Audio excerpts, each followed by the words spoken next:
Hi everyone, Flaming Footy here and welcome back to another video on the channel. And today guys, we are going to be continuing our 3-game match review. And before we get into this, happy Easter Saturday to everyone out there. Hope that you're having a wonderful Easter weekend and have got some good plans on or anything like that.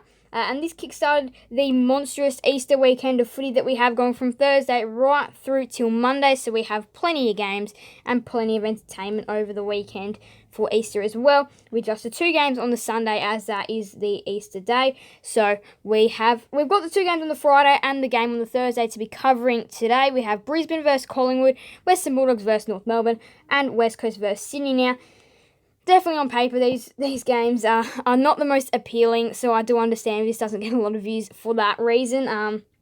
But anyway, let's go ahead and get right into things. We're going to be starting off with the Easter Thursday, even though there is no such thing as Easter Thursday, but in the AFL world, the Easter Thursday clash between Brisbane and Collingwood up at the Gabba. So this game was quite the interesting game as Brisbane won by 7 up at the Gabba. 15-8-98 to Collingwood's 14-7-91. Now, I've tipped that Brisbane are going to be making a big fortune up this year, but if they have some sloppy performances like these, there is no way that they'll be making their fortune up there this year. And Collingwood contended, and they came and lost by 7 points. Now, this game was quite the interesting one because Collingwood responded really well after their horrible loss to West Coast, and Brisbane, they responded okay after their loss to the Cats. So both these teams coming off of losses. But the Pies, they were sharp as well. Now, there was some instances in the game where things may not have gone quite right. But for the Pies, they actually did manage to put up a score on the board and really hunt down this team. They led in the first quarter. They were brilliant in that first term, as you can see here. They didn't lead for most of it, but, well, they kind of led for half. I think Brisbane led for a little bit more, but it was quite even in half and all that. The Pies led at quarter time. That right there kind of broke the game open for Brisbane, and that is how they pretty much went on to win it. The Pies, they did stay in contention about there, but in the end, it was just too little too late. They got a goal late, but it just, in the end, was not enough. A few goals late, but just not enough in the end to manufacture a win. But this game for the Pies was pretty promising for what their future could hold for Collingwood and how they want to go this year. They obviously don't want to be the bottom team, and they'd like to sit out the bottom 4, and that is a performance that really does say we are not a bottom 4 team. And it was like the North Melbourne scenario versus Sydney for Collingwood. It was almost like a win. They played well. They just fell short against a really decent team in the Lions. Now, Joe Danaher kicks 4 goals. Degoe kicks 4 goals as well. 36 touches for Crisp. 125 fantasy for Crisp. And 9 tackles for, was it Josh? I think, yes, Josh Dacos. Josh and Nick Dacos, fantastic as well. 119, 110, 109, 104 fantasy, 101 fantasy, so 101, 104 for Degoe, Dacos, and then 109, Zorko, 110, McCluggage, 119, Neil, 101, Degoe, 104, Dacos. Adams was back as well. Bailey kicks the 3 goals. McGuinness and Kruger and Moore actually pitched in with the 2 goals as well. He helped it out. Neil 33 touches, 28 for Zorko, 27 for McCluggage, Pendlebury and Dacos, and that one is Nick Dacos. And then Rich, 25. Lipinski gets 22 along with Josh Dacos. So there we go. Marks, did we see the marks? 9 for Howe, 8 for Zorko. And Neil and Howe played 200 games in this game, both of them. 9 tackles for Josh Dacos, 8 for Adams and Crisp, 7 for Brown. Cullen Brown, that one isn't hit out. 26 for Grundy, 14 for McInerney, 9 for Fort, 7 for Cox, 6 for Cameron, 2 for McStay. So that is how it went. Low man did debut for Brisbane. We have a look at some team stats here, just some stats. The Pies actually did go inside 50 more times than the Lions. Clearances were relatively even as well. Hit outs were though massive favour of Collingwood. And that is it. In time in front, Collingwood spent 21 minutes in front, but they did make a game of it. They were always there. They were never really down by a massive margin. It was just, they were there, but sometimes just really did fall out and just didn't manage to bring it back. Now we head on to the double Friday games. Now, of course, this one was for the Good Friday appeal, I'm pretty sure. So this game does always mean a lot. And this one, the Good Friday traditional game at 3:50 or 4:20 Victorian time, as this was two Victorian teams clashing. North Melbourne versus Western Bulldogs. North Melbourne 11-5, 71. Western Bulldogs 21-13, 139. So the Western Bulldogs were right back into their accurate books again this week, slotting 21-13 back to the Bulldogs of old. Now, this game was always going to be one to keep a close eye on. Whether the Bulldogs were going to win or lose, this one was really important to keep an eye on, just so then we can see where the Bulldogs are at heading. And then it's easy to tip them as well, or tip against them in the future to know where they're at, how they're scoring. So this was up against an easier opponent, a bit of a chance here to really state where they are, the Western Bulldogs, and they most certainly did that. First term, they banged on 8 goals, and North could only get the 1. Second term, all North. Third term, all Dogs. Final term, all Dogs. The Dogs were just too good, and North Melbourne, they were down by about 50 points. You could just tell they were never going to come back from there. North Melbourne were actually quite accurate, though. Bulldogs still getting 13 behind, so they could have won this one by more. It was a 68-point win. It was a big win for them.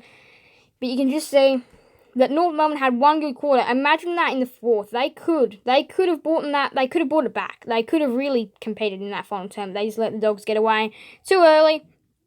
But again, for North Melbourne, this just, it wasn't a great game for them. Bailey Smith, 43 disposals, 147 fantasy for Smith, 5 goals for Norton and Waitman having days out, 7 tackles for Josh Dunkley. This was just like last year's Good Friday game. Of course, North Melbourne actually competed a little bit more, getting 71 on the board, but again, 119 fantasy for McRae, 109 for Treloar, 107 for English, 105 for Dunkley, 104 for Duray, 102 for Norton, 101 for Bontempelli, and 96 for Daniel.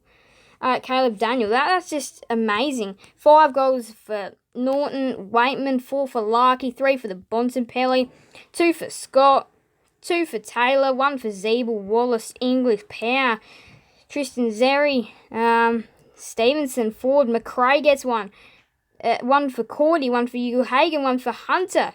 So there was many goal kickers as well that did the job for the Western Bulldogs. 29 for McRae. He does normally get 30. This time missing out just by 1. 28 for Treloar. And then Simpkin, he does it week in, week out. He gets 27. Marks, 13 for Duray, 9 for O'Brien and Dunkley and Bontempelli, 8 for Ryan Gardner. Tackles, 6 for Greenwood. But yeah, the Western Bulldogs, they were just getting the job done all the time. Tristan Zeri, 26 hit-outs, 22 for English, 19 for Goldstein, and 3 for Cordy, and 1 for Norton, and 1 for Dunkley. But again, Tristan Zeri, he attracted interest last year. He stayed at the club because North wanted to keep him, and that was a good move by North. And now he is one of their number 1 rucks. You can see there, disposals, kicks, handballs, inside 50, dominated by Western Bulldogs. Clearances were kind of even as well, except North Melbourne had more hit-outs. But again, it's just their midfield is very hard to beat, and North Melbourne never led in this contest. But yeah, the Western Bulldogs, they really returned to some good form by getting after this game. It was a really good game for the Western Bulldogs, and they've stated where they are, and they've stated that they are a top 4 contender. After having a sloppy start, they're back. Now, this game was another pretty boring game on the Friday night, this one. West Coast versus Sydney. West Coast, 9-4-58 to Sydney, 18-13, 121. Now, I will tell you, that first quarter, West Coast were scoreless. No score on the board, so they got 58 in 3 quarters of football. The first quarter was brilliant for the Swans. Second quarter, brilliant. Third term, no. That was a nightmare for Sydney. They didn't really get any scores on the board that term. They only got the 1 goal. But yeah, and then final term, they skipped and hopped off away to win by 63. And this game was good for the Swans. They did show plenty of sloppy turnovers in the defensive half sometimes, which kind of contributes to West Coast 58. I feel like that didn't happen. They would be to score about 40, and Sydney could have won by about 80. But they were still very good, Sydney, despite that. Again, if you do that against better oppositions like Melbourne, Western Bulldogs, they will punish you. And if Port Adelaide get up to that good form, again, they will. So doing it against any side, though, will really punish you, especially if they can score heavily. And West Coast are going through a stage right now where they can't. Now, they did come off a good win against Collingwood, did West Coast, but again, they just could not bring that in. No score in that first term. pretty much said the game was over from there. It was 12-70 at half time. I knew at that stage it was just game over. 28 touches for Callum Mills, 123. Fantasy for Parker, 6 tackles for Heaney, 3 goals for Heaney, 3 goals for Ryan. Oh, didn't meant to go in there, wasn't meant to go in there. But yeah, it was just a really good game for the Sydney Swans, and again, they have stated about where they are as well. Coming off of not the best performance against Kangaroos, but they have shown they are right back in the frame and doing well. We'll start with hit-outs. Why not? 25 for Peter Laddams. Of course, I think it was his debut game for the club. I'm pretty sure it was. It was either his second or debut game. Bailey Williams, 14 for West Coast, 11 for Hugh Dixon, and then 7 for Reid, 2 for McLean. Have a look at the fantasy. 112 for Laddams, 106 for Mills, 103 for Heaney, 102 for Witherden, 99 for Goulden, 96 for Lloyd, 88 for Rowan, and 88 for McInerney.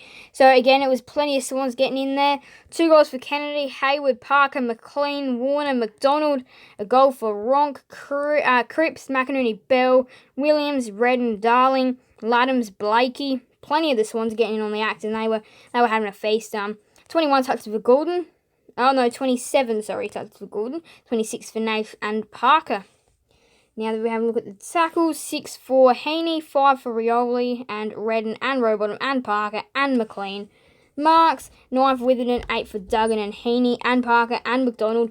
But yeah, it was a real feast for the Sydney Swans. They were really good. You can see they smashed the inside 50 count. They were fantastic. The Swans, they are right back to what they could say is their best. Clearances, relatively even, except stoppage clearances went in favour of Sydney by a fair way. But yeah, it was a pretty simple contest for Sydney. They led the whole entire game. It was just, yeah, Sydney, they're right back to their best. It wasn't the best. The 2 Good Friday games were not very interesting matchups. They were just smashings there. So here is what the rest of the round holds. So today, Easter Saturday, we have got St Kilda versus Gold Coast. Very good matchup there.